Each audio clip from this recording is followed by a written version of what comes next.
অনেক দিন আগের কথা। একটা ছোট গ্রাম, সেখানে বাস করত পল্টু।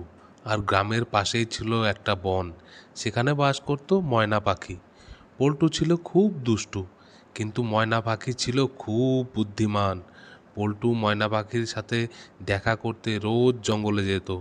পল্টু আর ময়না মিলে খেলা করত, গল্প করত আর নতুন নতুন কৌশল শিখত।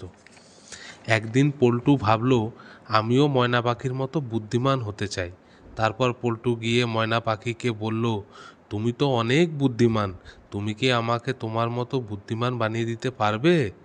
ময়না পাখি হেসে বলল, তুমি যদি বুদ্ধিমান হতে চাও তাহলে তোমাকে ধৈর্য ধরতে হবে, কঠোর পরিশ্রম করতে হবে। পল্টু বলল, সব কিছু করতে রাজি আছি। তখন ময়না পাখি পল্টুকে বলল, তুমি সকালে উঠে একটা নতুন কিছু শিখবে, আর সেটা নিয়ে সারাক্ষণ চিন্তা করবে। দেখবে তুমি ধীরে ধীরে বুদ্ধিমান হয়ে উঠেছ। পল্টু তখন থেকে শিখতে শুরু করলো। সে পাখিদের কাছ থেকে গান শিখলো, ফুলের গন্ধ শুকে বিভিন্ন ফুল চিনতে শিখলো, আর বনের পথে পথে হেঁটে হেঁটে গাছপালা আর পশু পাখিদের সম্পর্কে জানলো।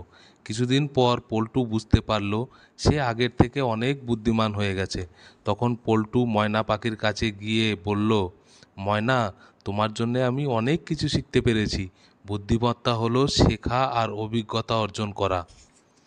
ময়না তখন হেসে বলল, তুমি ঠিকই বলেছ।